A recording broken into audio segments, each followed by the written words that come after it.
All right, guys, our next guest is a former lightweight champion, former featherweight title challenger, and one of the pound-for-pound best fighters on the planet. He is none other than Frankie the Answer Edgar. Frankie, welcome to Submission Radio. How you going? I'm doing well. How are you guys? Yeah, fantastic, and it's an absolute pleasure to have you on the show. Now, we get right into it. Obviously, you're coaching the Ultimate Fighter 19 against BJ Penn, and you got the fight coming up.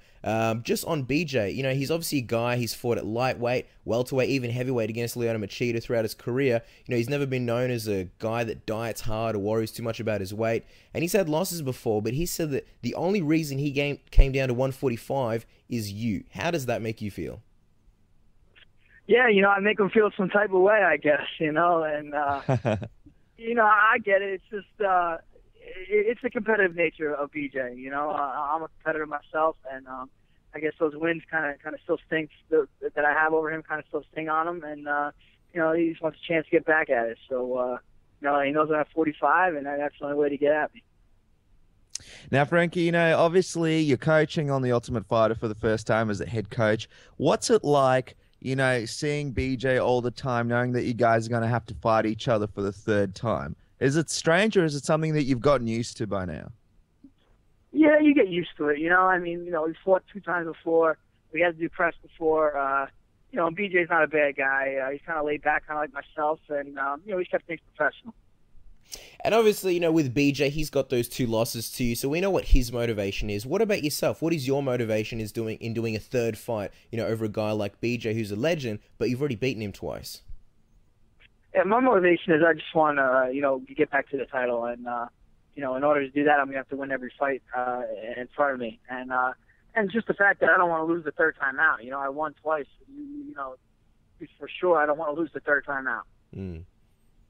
Absolutely, Frankie. And obviously, speaking of the title, there's a huge title match coming up between Chad Mendes and Jose Aldo very soon. Do you see yourself fighting one of those guys if you are victorious over BJ Penn next? Yeah, I think I'm right in line. I'm right there. Obviously, got to take care of business with BJ, and then see what happens next. If not right after BJ, maybe one more. But I'm definitely vying for it, and I'm going to do what I got to do to get there. Now, Frankie, in the past, you've been involved in some very close and sometimes questionable decisions. Now, recently, Ali Abdelaziz said that the 2 of you were talking, and you mentioned that you were sick of judges ruining your life and that you were going to punish and finish people. When you're fighting elite guys, it's obviously very tough and easier said than done. But as a goal-oriented guy like yourself, what sort of specific changes have you made in order just to head into that direction of finishing guys and not leaving it in the hands of the judges? Yeah, it definitely is harder said than done, especially, like you said, you're fighting the best in the world. And but, it's just being more assertive when I'm fighting, be a little more aggressive. If I taste blood, I kind of got to go for it. A guy like BJ's especially hard. I think maybe been stopped once, and it was really in between a round, not even during a round. So, it's definitely going to be a big mountain to climb, but, it is my goal. Yeah, and I was going to say, exactly, you hit the nail on the head. BJ, he's never really been officially finished, and obviously your last 2 fights against him have been decisions. Will you be looking to bring this attitude into the BJ fight and finish BJ Penn decisively? I mean, yeah, that's always the goal, and, BJ's definitely not going to be easy to finish, but I try to give him a reason to quit, and maybe he'll kind of, do it for me. Now, Frankie, just speaking about the featherweight division, because it has a lot of really great athletes at the moment, and it's more packed than it's ever been. We just want to get your thoughts on Conor McGregor. Obviously, he's one of the rising stars in the featherweight division. What are your thoughts on McGregor and the way he carries himself? Is he someone that you'd be open to fight in the future if he makes his way up the rankings? Yeah, I mean, I fight anybody. If he makes it, to that point where we can meet, yeah, of course. I think he's a good fighter. I think he has a lot of potential. He knows how to promote himself. He knows how to put himself in the media. So he's got all the tools. And I think in MMA, you need guys that, talk trash and really sell fights and get the public interested. But I want to talk to you about, obviously, the coaching the Ultimate Fighter. It must be an amazing experience. What's the biggest thing that you've taken from coaching the Ultimate Fighter?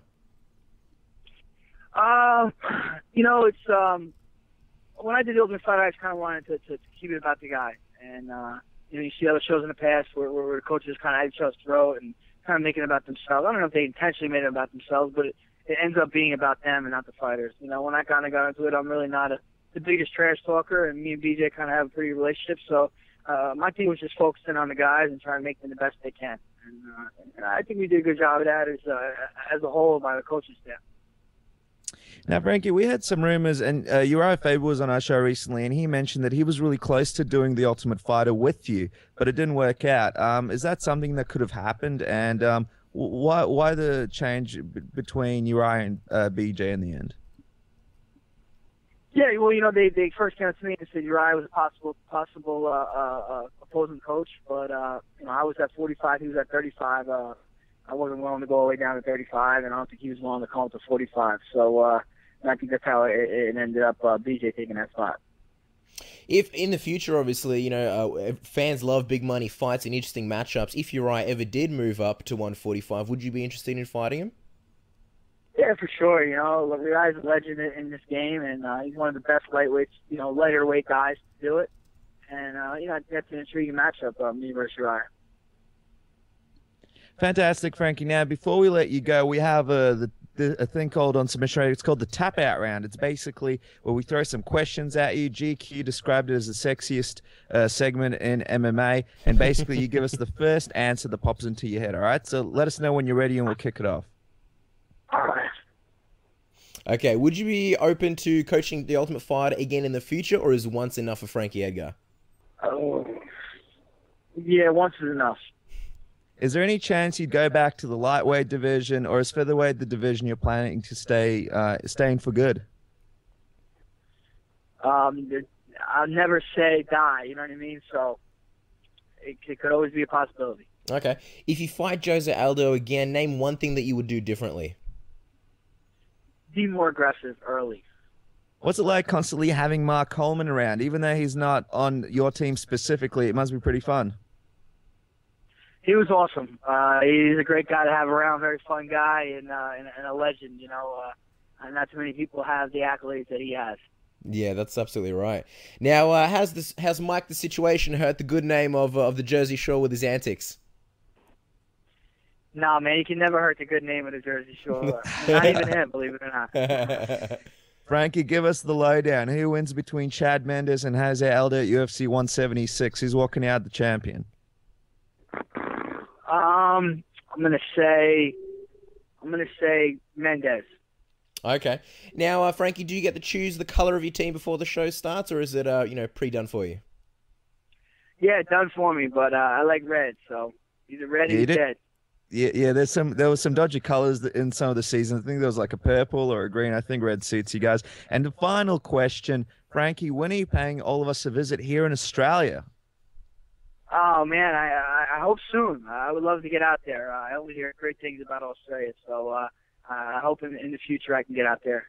Well, we'd absolutely love to see you here, whether it's for a seminar or anything else. Guys, you can follow him at Frankie Edgar and watch him versus BJ Penn at the Ultimate Fighter 19 finale on Sunday, July the 6th at the Mandalay Bay Event Center in Vegas. Or if you're in Australia, that will be July 7th. And of course, the Ultimate Fighter 19 is on FX at 4:30 p.m. Thursdays and 6:30 on FX2. Frankie, it's been an absolute pleasure having you on the show, and you're welcome back anytime. Good luck in your fight.